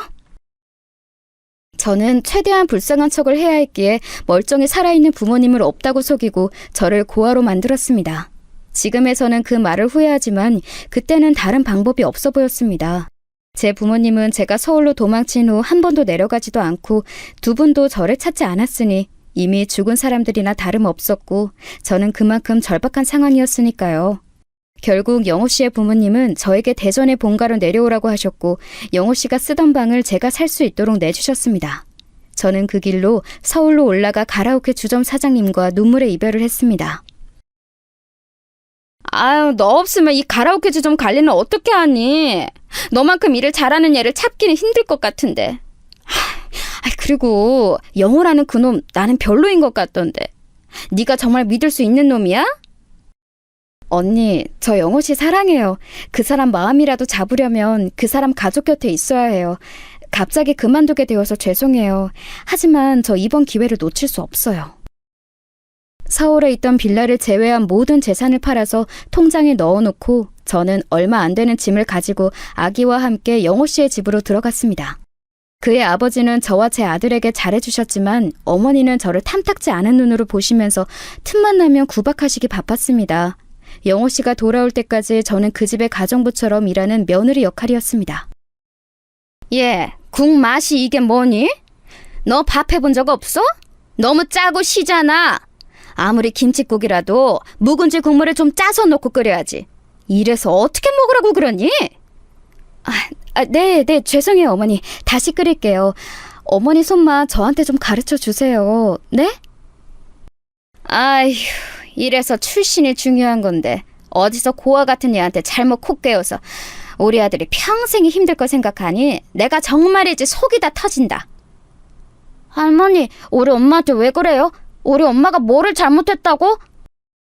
에휴, 며느리가 예쁘면 손주도 예쁜 거지. 그런데 네 엄마는 할머니 말을 그렇게 안 들으니 이 할미가 네 엄마를 예뻐할 수가 있겠니? 너도 조심해. 손주라고 모든 게 용서되는 건 아니란다. 알겠니? 이 집에선 이 할미 말 안 들으면 내쫓아버릴 수도 있어. 이제 4살이 된 아들은 제가 어머니께 야단을 맞을 때마다 저에게 방패가 되어주었습니다. 그러다 보니 시어머니는 저에게도 제 아들에게도 미워하는 마음을 감추지 않으셨습니다. 시어머니는 아들이 제 편을 들 때마다 윽박지르며 그 어린애에게 공포심을 심어주었습니다. 아들은 할머니가 소리를 지르는 날에는 겁에 질려 밤마다 오줌을 싸기를 7살 때까지 했습니다. 저는 시어머니의 눈을 피해 아들의 밤 소변 뒤처리를 몰래 해야만 했습니다. 그렇게 2년이 지나갔고 영호 씨는 드디어 중국 유학을 마치고 집으로 돌아왔습니다. 저는 그가 집에 오던 날을 잊을 수가 없습니다. 영호 씨는 집에 오자마자 제가 달려가 그에게 안기자 유령이라도 본 양 질겁하면서 뒤로 물러났던 것입니다. 어머니, 아버지, 이 누나는 왜 여기에... 도대체 여기는 어떻게 알고 찾아온 거예요? 영호야, 이 애가 네 아이야. 벌써 6살이야. 내가 편지로 말했잖아. 제대하면 결혼하자고. 이렇게 애 생겼고 이만큼 컸는데 나를 책임도 안 지려고 했니? 이 애 당신 아들이란 말이야. 아니, 그러면 우리 아들이랑 합의도 안 한 상태에서 저 애를 낳고 길렀단 말이야? 사실은 너희 둘 다 결혼 약속도 안 한 상태라는 말이니? 어쩌면 그렇게 나를 감쪽같이 속일 수가 있어? 저 불려우 같은 계집이. 그래도 이 아이는 영호 씨 애고 저는 이 사람이랑 결혼 못하면 죽어버릴 거예요. 저는 어떻게든 이 집안에 매달려 했으므로 시아버지에게 매달렸고 마음이 약하신 아버님은 시어머니와 영호 씨를 설득시켜 그해 가을에 저는 영호 씨와 꿈에 그리던 결혼식을 올렸습니다. 이젠 법적인 부부가 되었고 아들도 많이 커서 유치원에 보내면 되었기에 저는 시댁에서 분가하여 서울에 집을 얻어 남편과 아들 세 식구만의 생활을 만끽하였습니다. 그러나 남편은 처음부터 저에게 깊은 사랑의 감정이 없었습니다. 그 때문에 남편은 대학의 남은 학기를 마치고 취직을 할 때까지 피임을 하자면서 본인이 정관수술을 하겠다고 했습니다. 아직 남편의 나이도 어리고 앞으로 아기 낳을 기회는 많았으므로 저는 남편의 제안에 그러겠다고 말했습니다. 우리 아들이 12살 되던 해에 남편은 대기업 공장의 관리자로 취직을 하게 되었습니다. 그 당시에는 공대를 졸업하면 대기업의 공장 쪽으로 발령이 나는 경우들이 많았습니다. 남편은 혼자 구미로 내려가게 되었고 저는 아들과 함께 서울에서 계속 살기로 했습니다. 아이가 공부를 잘했기 때문에 곧 들어가게 될 중학교를 시골로 내려가고 싶지 않아서였습니다. 다행히 남편은 제 계획에 두말 없이 찬성해 주었습니다. 그러나 나중에 알게 된 이야기지만 남편은 중국에서 유학했던 당시에 사귀었던 지선이란 이름의 여자가 있었고 그녀를 한국에 돌아와서 다시 만나 저 모르게 바람을 피우고 있었던 것이었습니다. 나중에야 그 사람이 지선이와 두 집 살림을 하고 싶어서 주말 부부를 받아들였다는 사실을 알게 되었습니다. 그때 제가 느꼈던 남편에 대한 배신감은 이루 말할 수가 없었습니다. 남편은 처음 구미로 내려간 후 몇 달 동안은 주말마다 서울의 집으로 올라왔습니다. 그러나 시간이 지날수록 야근이나 회식을 핑계 삼아 점점 서울로 오는 일이 없어졌습니다. 저는 남편이 취직을 하자마자 대학에 입학하기로 마음먹고 수능 공부를 하려고 준비를 하고 있었기에 남편이 오든 말든 신경을 쓸 틈이 없었습니다. 한 달에 한 번조차도 서울집에 올라오지 않는 남편이 야속하기는 했지만 저 역시 너무 바빠서 남편이 와도 아이와 함께 놀러 간다거나 할 시간은 없었기에 참았습니다. 그동안 남편은 구미에서 공장에 다니면서 회사 사람들에게 지선이란 여자를 자기 부인이라고 소개해놓고 마치 그 여자와 결혼한 사람처럼 살았던 것입니다. 그리고 남편은 지선이와 사실혼 관계처럼 살기 위해서 거의 지방에 있는 회사 지사로만 돌아다니면서 저에게는 한 달에 한 번씩 꼬박꼬박 아이의 학비와 생활비만 보내주었습니다. 저는 한 해 재수를 해서 2년이 지나 대학에 들어갔습니다. 처음 가고 싶었던 법과대학은 아니었지만 서울에 있는 대학의 회계학과를 들어가게 되었습니다. 처음 경험해보는 대학 생활은 저에게 신세계를 알게 해주었습니다. 공부도 열심히 했고 나이 차이가 거의 10년이나 나는 새내기들과 어울려 술도 마시고 개강 파티도 하는 등 젊을 때 누리지 못했던 자유를 마음껏 누리고 다녔습니다. 만약 남편과 주말 부부가 아니었다면 저는 대학을 갈 생각도 못했을 것입니다. 그렇게 4년의 세월이 흘렀고 어느덧 제 아들은 고등학교에 입학했습니다. 아이는 늦은 사춘기가 왔는지 같이 사는 저조차도 얼굴을 못 볼 때가 많았고 학교에서 워낙 늦게 왔기 때문에 집에서는 잠만 자고 다시 학교로 가는 수험생 같은 생활을 계속했습니다. 저는 회계학과를 졸업하고 회계사 사무소에 취직을 했습니다. 남편은 여전히 지방으로만 일자리를 구해 돌아다니며 서울에 와서 살림을 합치겠다는 소리를 하지 않았습니다. 그런 남편을 보던 어느 날 의심스러운 생각이 들어서 겨우 집에 하러 온 남편에게 물었습니다. 당신 이제 아예 둘째 가질 생각은 하지도 않아? 난 아직 40대도 안 됐고 당신도 정관수술한 거 풀면 우리 둘째 아기 가질 수 있는데 아직 늦지 않았잖아. 아이 갖는 거 한번 생각해봐. 아니야. 이제 와서 또 무슨 애를 가져. 그럴 만큼 나 당신하고 돈독한 것도 아니고. 사실 내가 오늘 온 이유는 내 짐을 다 가져가라고 해서 온 거야. 그게 무슨 소리야? 이젠 주말 부부조차 하기 싫다는 거야? 우리 아들 대학 가면 내가 당신 있는 곳으로 내려갈게. 그럼 우리 같이 살 수 있잖아. 당신 설마 다른 여자 생겼어? 알고 있었어? 당신한텐 미안하게 생각해. 하지만 난 당신보다 그 여자가 더 좋아. 애를 가질 수 없어도 좋다고 했고 그 여자는 나를 믿고 따라줘. 그리고 당신과의 첫 만남이 나에겐 원해서 했던 것도 아니고 아들이 생겨서 결혼한 거나 마찬가지 아니야? 이제 애도 거의 다 컸고 하니까 우리 갈라서자. 그게 무슨 소리야? 이제껏 나를 속인 거야? 싫어. 나 절대로 이혼 못해. 내 눈에 흙이 들어가기 전까진 당신은 나 못 벗어나. 그날 처음으로 남편은 제 뺨을 때렸습니다.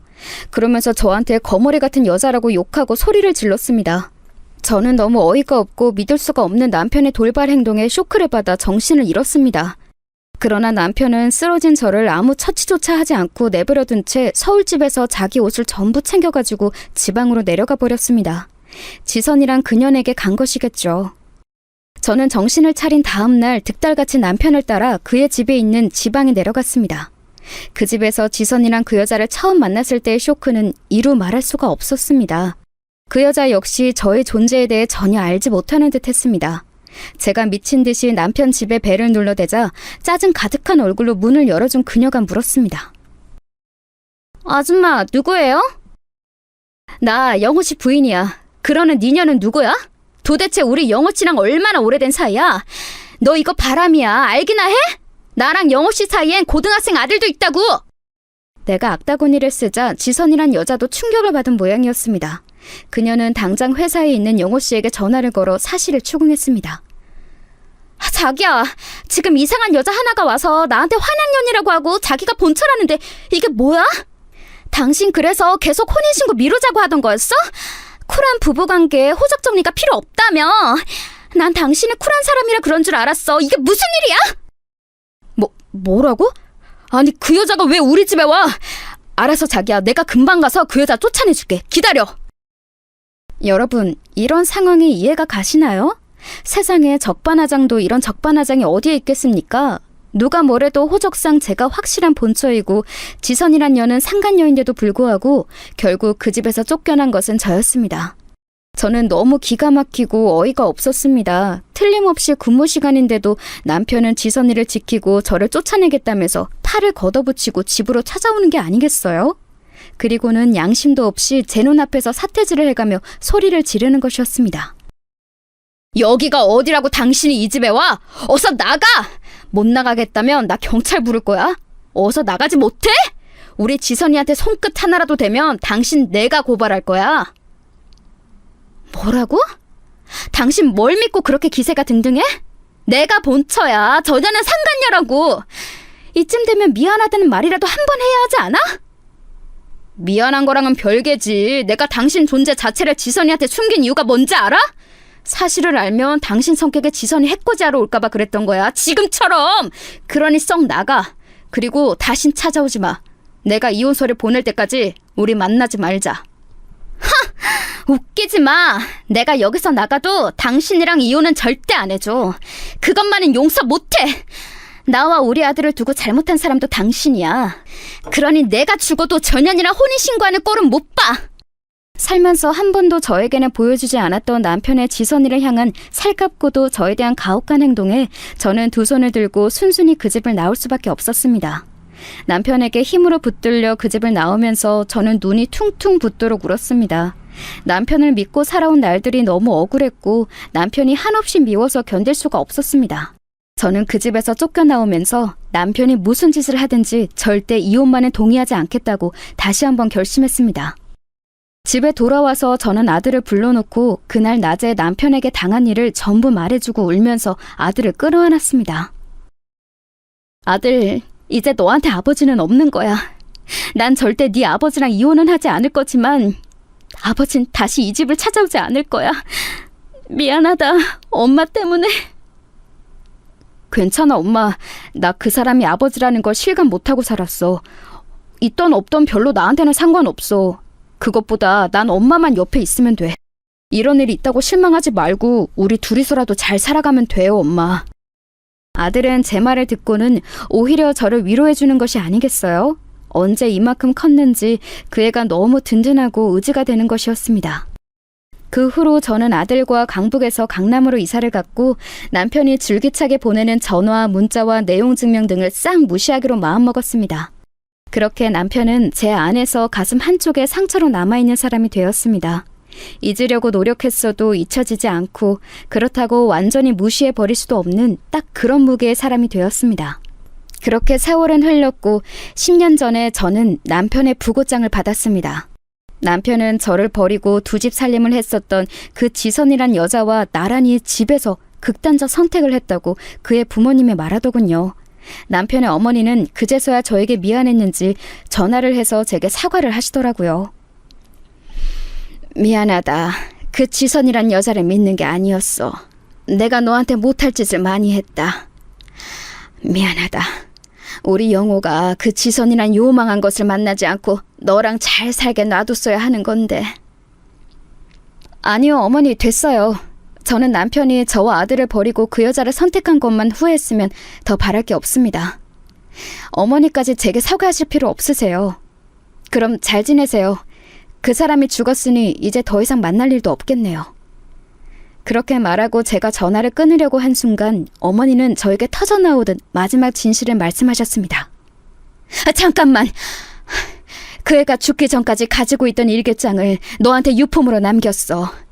그러니 그 애의 마지막 유언이라 생각하고 그걸 가져가주면 안 될까? 비참하게 죽어갔던 그 애의 마지막 소원이었어. 그러니 꼭 빠른 시일 내로 대전집으로 와서 이 일기장 가져가렴. 아니요, 저 그 물건 안 받겠습니다. 그 사람이 남긴 건 뭐가 됐든 이제 제게 의미가 없어요. 남편의 유품은 어떻게 처리하든 어머니 마음대로 하세요. 저는 이 말을 끝으로 어머니의 전화를 끊었습니다. 비록 별거하며 남처럼 살았지만 남편의 죽음은 제게 큰 충격이었습니다. 남편을 사랑한 시절이 있었기에 그 때문에 눈물을 흘렸지만 시어머니 앞에서는 애써 덤덤한 척했습니다. 별거를 10년째 하고 있는 남편의 죽음으로 제가 슬퍼하고 있다는 것을 알리기도 싫었고, 제가 마음 약해진 틈을 타서 사별한 남편의 가족으로서 저와 제 아들과 어떻게든 연결되려는 시어머니의 속셈이 보였기 때문이었습니다. 그 후에도 남편의 어머니는 제게 몇 번 전화를 더 했었지만 저는 그 전화를 받지 않았고, 제 냉정한 태도에 지친 것인지 그 뒤로는 제게 연락 한 번도 하지 않으셨습니다. 남편의 부고 소식을 들은 지 며칠 후 저에게는 소포가 하나 왔습니다. 작은 상자 안에는 시어머니가 보낸 것 같은 남편의 일기장이 들어있었지만 그 당시에는 아직 남편을 용서할 수 없었기에 저는 그 내용을 보지도 않고 벽장 속 깊은 곳에 처박아 두었습니다. 그렇게 남편을 보내고 그 사실을 잊어버릴 만큼 평온했던 일상이 하루하루 흘러가던 어느 날 저에게 모르는 번호로 전화가 온 것이었습니다. 저는 처음엔 스팸 전화인 줄 알고 전화를 받지 않았는데 같은 번호로 여러 번 전화가 오자 무슨 급한 사정이 있나 하고 전화를 받아보았습니다. 여보세요? 누구신데 몇 번씩 전화를 하세요? 안녕하세요. 저는 경찰입니다. 다름이 아니라 길에서 어떤 할머니가 자동차 사고로 돌아가셨는데 가족이 없으셔서 전화드렸습니다. 그분 핸드폰에서 단축번호 1번이 아주머니로 되어 있으시더라고요. 그게 무슨 말씀이세요? 저는 아는 사람 중에 할머니가 없는데요. 그 할머니 혼자 사시던 분이셨다는데요. 수소문을 해봐도 시신을 인도하러 오는 가족이 없어서 아주머니께 실례를 무릅쓰고 연락드렸어요. 혹시 아주머니가 할머니와 무슨 관계이신지 알 수 있을까요? 제 친정어머니는 작년에 암으로 돌아가셨거든요. 그래서 제가 아는 할머니 또래의 여자는 없었는데 그 경찰은 일단 그쪽으로 내려와 보라면서 대전에 제 남편 본가 근처의 주소를 불러주는 것이었습니다. 그제야 제 시어머니가 생각난 저는 부랴부랴 경찰에 알려준 주소로 향했습니다. 할머니가 혼자서 밖으로 나오셨다가 변을 당하신 것 같았습니다. 할머니의 신원 확인을 해보니 아들은 10년 전에 돌아가시고 아주머니가 며느리로 되어 있으시던데 맞습니까? 네, 맞습니다. 제가 며느리예요. 연락 주셔서 감사합니다. 제가 어머니 시신 인도하고 장례식 잘 치러드리겠습니다. 저는 경황이 없이 경찰에서 진술을 하고 시어머니가 안치된 병원 영안실로 갔습니다. 남편의 아버님은 남편이 죽은 지 몇 년 후에 암으로 돌아가셨다고 하더라고요. 어머니는 그 후 혼자서 살고 계셨는데 치매에 걸리신 후에도 돌봐주는 가족이 없어서 길거리에서 변을 당하셨다고 그 지역 사회봉사자가 말했습니다. 그의 말을 듣고 저는 아들에게 전화를 했습니다. 이런 때에 저도 온전히 의지할 사람은 제 아들밖에 없었습니다. 어찌됐든 제 아들은 영호 씨의 핏줄이고 시어머니에겐 하나밖에 없는 손자니까요. 아들, 너 어렸을 때 대전에서 살았을 때 우리랑 같이 살던 친할머니 있지? 그분이 돌아가셨다고 연락이 왔어. 네가 그분 손자이니까 상주 노릇을 해야 할 것 같구나. 엄마 혼자서 장례 치르기는 힘들고 그러니 바로 내려와 주렴. 네, 그 할머니 생각하면 엄마 괴롭히고 못된 말만 하셨던 분이었지만 그래도 돌아가셨다니 슬프네요. 지금 바로 내려갈게요. 저는 아들을 기다리며 어머니의 장례 준비를 했습니다. 아들도 어렸을 때는 그렇게 무서웠던 할머니였지만 돌아가셨다고 하니 슬퍼하며 상주로서 든든히 장례식장을 지켜주었습니다.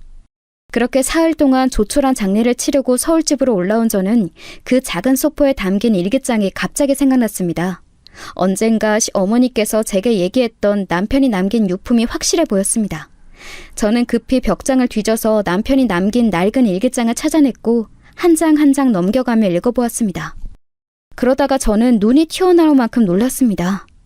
그 일기장에는 지선이란 여자가 다른 남자와 바람이 났고 그것을 알게 된 남편이 괴로워하다 결국 두 사람이 나란히 세상을 등지게 된 사건의 전말이 들어있었습니다. 남편은 매일 일기를 꼼꼼히 남기지는 않았지만 일기장의 처음 부분에는 상간녀 지선이와 행복하게 살았다는 내용이 묘사되어 있었습니다. 그 부분을 읽으면서 저는 분노로 새삼스레 주먹을 불끈 쥐었습니다. 지선이로 옹호하며 저를 때려서 내쫓던 남편의 마지막 모습이 생생하게 다시 기억이 났기 때문이었습니다. 그러다가 일기장의 내용이 점점 부정적인 말들로 변해간 것은 남편이 죽기 1년 전쯤, 즉 지금으로부터 11년 전이었습니다.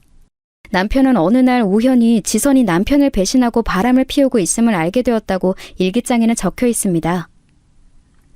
아무래도 지선이가 나 몰래 다른 놈을 만나고 있는 것 같다는 의심을 지울 수가 없다.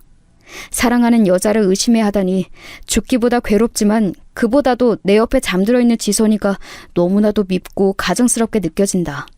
내일은 흥신소에 의뢰해서 지선이가 만나는 놈이 정확히 어떤 놈인지 알아봐야겠다. 그 놈의 낯짝을 정확히 보지 않고는 도저히 견딜 수가 없다.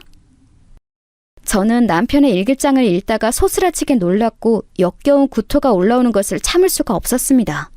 그 나쁜 년은 남의 남편을 빼앗아갔으며 끝까지 잘 지낼 것이지 결국은 제 남편도 배신하고 바람을 피운 것이었습니다. 저는 얼른 다음 페이지를 펼쳐 읽어보았습니다. 남편의 분노가 생생히 느껴지는 구절이었습니다. 지선이가 몰래 만나고 있는 놈이 누구인지 알았다. 나보다 훨씬 못생기고 직업도 별 볼 일 없는 놈이다. 그러나 지선이가 나랑 있을 때와는 다르게 그놈에게 보여주는 눈빛은 정말 사랑에 빠진 여자의 그것이다. 나는 이 눈빛을 안다. 바로 내 전 아내가 내게 보였던 눈빛이었으니까. 내가 더 이상 세상을 살아갈 필요가 있을까? 아무리 내가 지선이를 윽박지르고 설사 때린다 해도 그녀는 그놈을 계속 만날 것이다. 남편 몰래 바람을 피우던 지선의 실체가 드러나자 남편의 의심은 확신이 되어 그 상간녀를 구박하며 때리기까지 했었다는 것이었습니다. 그러다가 죽기 몇 달 전부터 남편은 상간녀가 남편의 이름으로 생명보험을 5건이나 들어놓는 사실을 알았다고 했습니다. 지선이가 나를 죽이려고 하는 것이 틀림없다. 한 달 사이에 생명보험을 5개나 새로 들었다. 나를 죽이고 그놈에게 가서 내 사망보험금으로 보란듯이 잘 먹고 잘 살겠지? 내가 그 꼴을 순순히 볼 거라고 생각하나? 내가 죽더라도 지선이만큼은 데리고 같이 죽을 것이다. 이렇게 될 줄 알았다면 아내에게 더 잘해줄걸. 애초에 지선이와 빨리 헤어지고 가정으로 돌아갔더라면 이런 꼴을 보고 살지도 않았을 것인데 내가 지은 죄가 너무 많아서 이제 벌을 받는 건지도 모른다. 아내를 배신하고 바람이 난 나는 벌을 받아 마땅한 놈이지만 죄 없는 내 아내와 하나뿐인 아들을 위해서 나는 내 재산을 모두 처분해서 내 본가의 뒷산에 묻어둔다. 그렇게 일기를 남긴 몇 주 후에 남편은 지선이와 크게 다투고 나서 남편에게서 도망치려던 지선을 살던 아파트 18층에서 밀어 떨어뜨리고 남편은 미리 준비해둔 독극물을 먹고 자살을 선택했다고 그 당시에 사건을 수사했던 경찰서에서 확인한 내용을 그랬습니다. 그 이후에 일기장에 적힌 필체가 다른 한 장의 짧은 글을 발견했습니다. 아마도 내용으로 보아서 시어머니가 제게 남긴 마지막 유언인 듯 했습니다. 아가야, 같이 살고 있을 때에 너에게 아가라고 불러본 적이 한 번도 없는 것 같구나. 미안하다. 네 남편은 그 지선이란 년이 죽인 거나 마찬가지야. 그녀는 바람을 피운 걸로도 모자라서 내 아들을 죽이고 거액의 보험금을 타려고 했던 모양이지만 내 아들이 지선이의 교활한 계획을 눈치채고 선수를 쳤던 것 같구나. 나 역시 사건의 전말은 이 일기장을 읽은 정도밖에 알 길이 없으니 내 아들과 그 바람난 년 중 누가 먼저 죽었는지 알 길은 없구나. 그 보험금은 나에게 돌아왔단다. 하지만 내가 이제 더 길게 살아봐야 10년이겠지. 아들을 죽여서 얻은 이 돈을 나는 쓸 수도 없고 쓰고 싶지도 않단다. 나는 그것을 집 뒷산의 항아리에 묻어놓았어. 그러니 만약 내가 죽으면 네가 이 돈을 찾아서 내 손주를 위해 써주기를 바란다. 세상에, 저는 눈물을 흘릴 수밖에 없었습니다. 10년 전 그날 어머니가 제게 하고 싶었던 말은 바로 이것이었나 봅니다. 만약 10년 전 제가 남편의 일기장을 받고 시어머니와 시아버지를 모시게 되었다면 어머니가 길에서 자동차 사고로 무참히 돌아가시지는 않았을 것입니다. 저는 어머니가 돌아가신 후 너무나 이기적이고 냉정했던 그때의 제 행동을 후회했고 반성했습니다. 다음날 저는 대전으로 다시 내려가 시덕 뒤에 있는 작은 야산에 올랐습니다. 일기장에 그려진 지도대로 커다란 느티나무 밑을 파자 김장독이 하나 나왔고 그곳에는 김장 비닐에 쌓인 돈다발이 쏟아져 나왔습니다. 그 돈을 큰 가방 속에 담아온 저는 집에 도착해서 돈을 세어봤더니 대략 10억 정도 되었습니다. 며칠을 이 돈을 두고 무엇을 할까 하고 생각한 끝에 저는 아들을 불러 이 놀라운 사실을 알리기로 했습니다. 제 부름에 제 방에 온 아들은 돈이 가득 든 가방을 보고 헉! 하고 숨을 몰아쉬었습니다. 아들, 네 아버지가 죽기 전에 써두었던 일기장을 보니까 네 아빠는 엄마를 버리고 상간녀와 끝까지 행복하게 살지 못했고 반대로 그 여자에게 배신을 당했다는 것을 알게 되었어. 그리고 아버지는 아마 그 바람남 여자와 함께 세상을 떠나기로 마음먹은 모양이야. 그 사실을 알고 나서 엄마는 하늘이 무너지는 것 같았지만 너에게 말하면 더 큰 충격을 받을까 싶어서 그동안 말을 안 하고 있었어. 그런데 엄마가 곰곰이 생각해 본 결과 너도 아버지 유품인 이 일기장을 읽어볼 권리가 있는 것 같아. 이걸 보고 이 돈들을 어찌할지는 엄마에게 맡겨주렴. 아들은 옛날에 묻었던 아버지의 죽음이 완전히 기억과는 다르게 거론되는 것에 흠칫했지만 곧 평정심을 되찾고 말했습니다.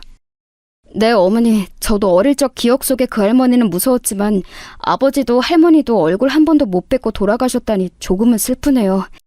그 두 사람이 어머니에게 조금만 더 잘 대해주셨다면 사는 동안 한 번도 안 볼 이유는 없었을 텐데 말이에요. 너무 아쉽네요, 어머니. 그래, 엄마도 그렇게 생각해. 그러니 이 엄마는 네가 데려온 여자친구 절대 반대하지 않는다. 난 네 선택을 존중하고 그에 대한 책임을 지는 것도 너야. 그러니까 그 애와 결혼하면 되도록 싸우지 말고 잘 맞춰가면서 행복하게 살았으면 좋겠구나. 네, 어머니, 말씀 명심할게요. 감사해요. 저를 계속 돌봐주시고 사랑해주신 점이요. 저는 그 사실을 당연하다 생각하지 않아요. 저를 버린 아버지를 생각하면 전 어머니께 너무 감사해요. 아니야, 부모로서 당연한 일이지. 난 너를 선택해서 낳았고 내가 죽을 때까지 책임지기로 어린 너와 약속했으니까. 저의 아들은 명문대학교를 우수한 성적으로 졸업하고 대기업에 입사했습니다. 아들 자랑을 하려는 건 아닙니다만 제 아들이 본래 성실한 것이 장점이거든요. 입사하고 나서 남들보다 배로 노력했던 아들은 다른 동기들보다 빨리 승진하여 지금 30 중반의 나이에 과장이 되었습니다. 그리고 사내에서 사귀던 여자와 올해 가을쯤 결혼을 하겠다고 하더군요. 저는 아들이 선택한 여자니 존중해 주려고 합니다. 그리고 계속 보다 보니 며느리 될 아이도 예쁘고요. 저는 그 돈으로 아들 내외에게 서울에 집을 마련해주고 결혼 자금으로 쓸 생각입니다. 물론 제가 아들을 위해 따로 모아둔 것도 있지만 저는 이 돈을 죽은 남편이 남긴 마지막 양심이라 생각하기로 했습니다. 그리고 저는 그동안 죽도록 미워했던 제 남편을 이제야 지옥 같았던 제 마음속에서 끊어낼 수 있었습니다. 여러분, 오늘 제 이야기는 여기까지입니다. 비록 남편에게 배신당하고 아들과 둘이 외롭게 헤쳐온 삶이었지만 이제는 제 기구한 삶의 보람을 느낄 때가 되었다고 생각합니다. 그리고 저는 곧 새로운 가족이 생깁니다. 저는 제 며느리에게 아들과 동등한 사랑을 줄 것이고 인자한 시어머니가 되도록 노력하려고 합니다. 그리고 아들이 손주를 낳으면 그 아이에게도 사랑을 주고 행복하게 함께 사는 것을 꿈꾸고 있습니다. 저는 이제 늦었지만 죽은 남편도 시어머니도 모두 용서했습니다. 그리고 그들의 삶을 거울 삼아 더 착하게 살고 싶습니다. 제 사연 들어주셔서 감사합니다, 여러분. 건강하시고 행복하세요.